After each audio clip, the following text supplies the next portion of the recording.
Buenos días, bienvenido. Buenos días, gracias por la invitación. El día de ayer, el Banco Central, y fueron noticias que llamó mucho la atención tanto en México como a niveles internacionales, el Banco de México bajó por fin la tasa de interés 25 puntos bases. ¿Qué es 25 puntos bases? Punto 25. La tasa de interés en nuestro país se encontraba en 11.25%, hoy ya se encuentra en 11%.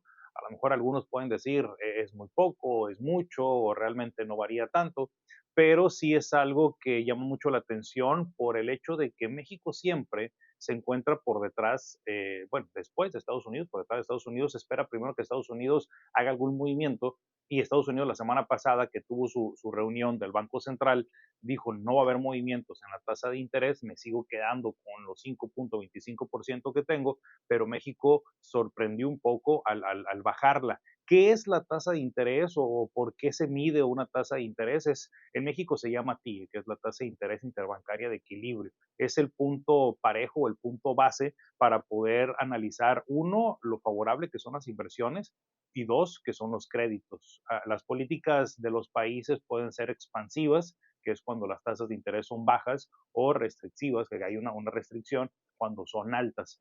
Ejemplo, China, por ejemplo, se encuentra en un 12%, Brasil en un 10%, Argentina está en un 80%, o sea, es de los más grandes que hay a nivel internacional. Canadá está en 5%. Sí, podemos ver Colombia, por ejemplo, está en 10.25%. Sí, todos los países tienen sus bancos centrales, algunos son autónomos. México, gracias a Dios, es autónomo, no lo quiere tocar el presidente. De hecho, de la política que tiene el Banco de México siempre se ha encontrado con esa autonomía, no lo va a tocar. Algunos países no son autónomos los bancos centrales, pero México sí lo tiene de esa manera. Al tener una política de esta envergadura, vemos que en el 2020, por ejemplo, México se encontraba con una tasa de interés del 4.25%. Durante la pandemia y durante estos años la ha venido incrementando porque lo que busca es bajar un poco lo que es la liquidez, bajar la inflación, bajar el movimiento del dinero, pero también sí tiene muchos medios, pero siempre el principal es poder controlar un poco la inflación. Cuando hablamos de tasas de interés, como lo decía, es favorable o en contra, es ver el punto de la inversión. Por ejemplo, México tiene una tasa de interés real, que es la resta de la tasa de interés menos la inflación. ¿Sí? Y eso es lo que ven los inversionistas. Es por eso que en ocasiones podemos decir, ¿por qué el tipo de cambio se mueve con la tasa de interés o por qué el tipo de cambio está el superpeso que decían? Porque hay ciertas variables, pero una de esas es que la tasa de interés real es demasiado alta en nuestro país. Tenemos una inflación de ahorita del 4.88%, sí está por encima de la expectativa del Banco de México, pero está un poco más controlada. El año pasado y antepasado llegamos a tocar casi los 9, el 10% de la inflación, está un poco controlada, por lo tanto México dice, si le vamos bajando poquito, nos va a ayudar un poco a tener liquidez. Pero hablar de las inversiones, por ejemplo, es México tiene una tasa de interés del 11% y una inflación del 4.88%, me estás diciendo que si yo coloco mi dinero de invertir en México, me va a dar una tasa de interés real, un rendimiento por lo bajo, por lo bajito, arriba del 6%. Si volteamos a ver a Estados Unidos, que tiene una tasa de interés del 5.25% y tiene una inflación del 3%, ellos tienen una tasa de interés del 2%. Si yo fuera un inversionista que manejo demasiado dinero, que sí hay a niveles internacionales, dices, ¿dónde coloco mi dinero? ¿Lo coloco en México? ¿Lo coloco en Estados Unidos? Oye, pues México me está dando un porcentaje mucho mayor, por lo tanto voy colocando mi dinero en ese país. A esos capitales se le llaman capitales golondrina, que es que van volando por todo el mundo y tener una estabilidad.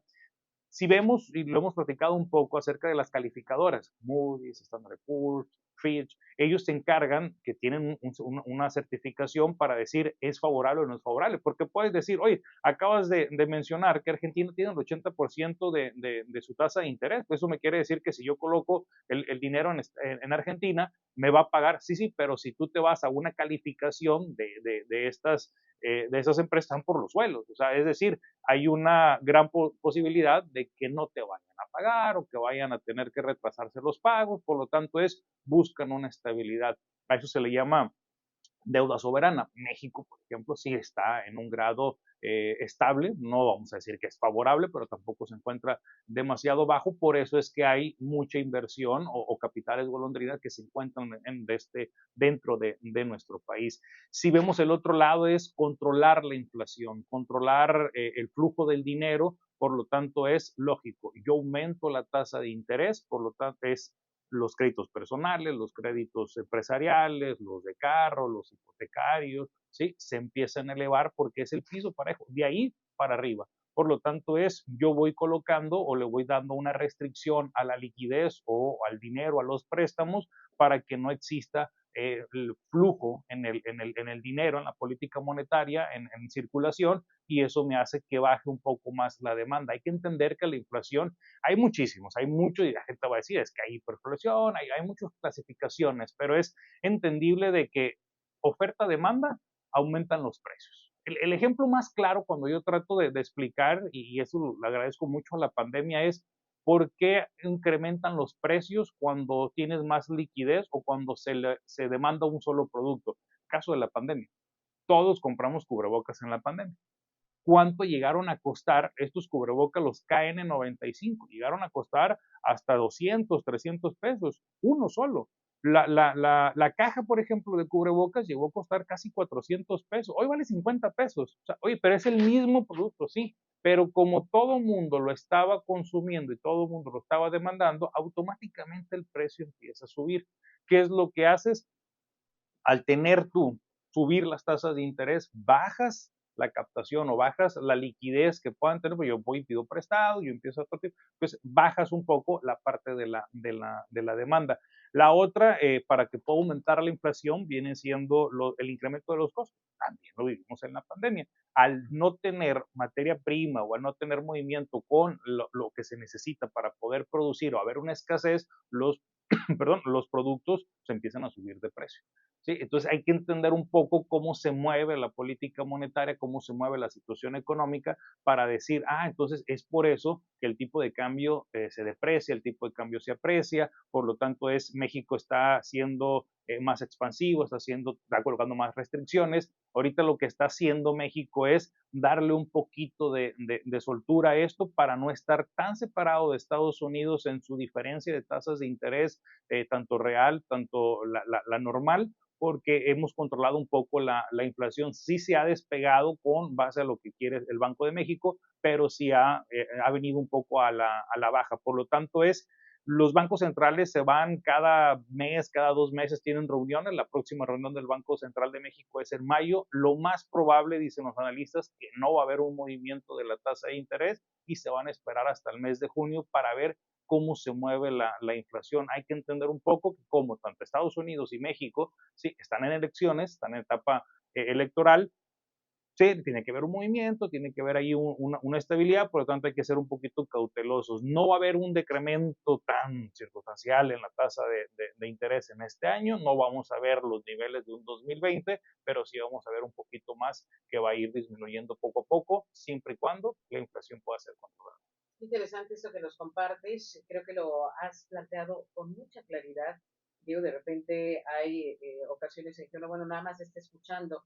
Y dices, bueno, se fue hasta el cielo la tasa de interés, pero ¿por qué no la detienes? Si ya la han estado incrementando, incrementando, incrementando, bueno, porque sigue todavía esta dinámica en la que se está buscando darle más estabilidad, pues como ya escuchamos aquí, al tema de la inflación y en general, bueno, para quienes ahorita nos escuchen, tengan algún pendiente, Diego, me encantaría que les puedas decir, hay gente que quiere comprometerse a hacer compras importantes, gente que quiere comprometer a lo mejor a hacer una de las compras más importantes, como tomar un crédito hipotecario o tomar un crédito automotriz. Y aquí de repente surgen dudas, porque dice la gente, la tasa de interés, ¿ahí me va a estar afectando? ¿No me va a estar afectando? ¿Qué les puedes decir? Cuando es a largo plazo, esa es la pregunta que más nos hacen. Sí, me Cuando imagino. es, cuando es a largo plazo, no hay tanto, yo en forma personal, yo lo veo, no hay tanto problema. Okay. Porque si te vas ahorita a sacar un crédito hipotecario, está en un 12, en un 11%. Es casi igual que tienen la tasa de interés. Los que hicimos una compra de una vivienda hace 7 años, estaba en el 10%.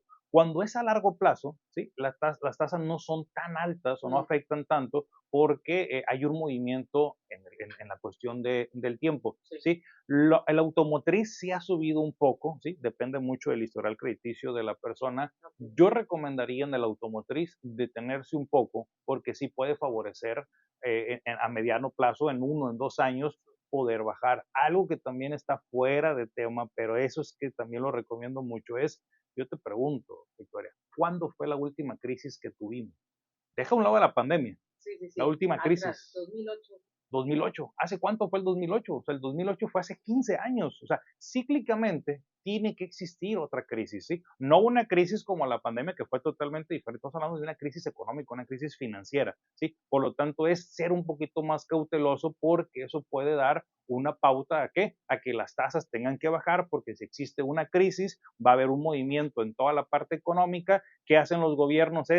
Hay que reactivar la economía, hay que darle fluidez. ¿Qué hago? Bajo las tasas de interés para que haya movimiento, el dinero sea un poquito más barato y esto se pueda reactivar un poco. Si tu crédito, si tu compromiso es a corto plazo, llámele de 4 años hacia ahorita, o sea, en este periodo de 4 años, si podemos esperar, es mucho mejor. Si tu crédito o si tu compromiso es arriba de los 5 años a largo plazo, no hay ningún problema porque no se va a mover tanto la tasa de interés. Va a ser una tasa más estable. Entonces, y luego finalmente también regularmente son fijas, ¿no? Cuando son a largo plazo, hay una serie de ventajas cuando es un tema hipotecario, por ejemplo, ¿no? Entonces, ya escuchó, querido auditorio, parte creo de lo que casi siempre todo el mundo te pregunta, como si es lo que más te preguntan, ¿no? Si quieren hacer una inversión importante en una casa o en un vehículo. Diego, nos estamos viendo y escuchando la próxima, yo creo que la próxima semana la sí, no, descansamos. sí, yo sí. Sí, es semana mayor. Yo sí, yo no sé usted, pero yo sí, sería. Entonces, la Pascua. Sí. Ojalá. Sí, sí. No, sí, hasta la siguiente semana. Por ahí vamos a subir algunos videos, pero vamos a estar hasta de este viernes hasta la Pascua. Bueno, desde aquí, Diego, que la pases muy bien. Aprovecha esta vacación, tómate tu relax. Oye, por lo menos ahí nos vamos a ver el triángulo. Vamos a ser de esos 10,000 visitantes. Oye, ahí se mueve mucha lana. Es muchísimo. Los intereses de por medio es muy, muy grande, que sería muy importante analizarlo por la informalidad. Que sería. Exacto. Diego, gracias de nueva cuenta. Hasta el próximo viernes.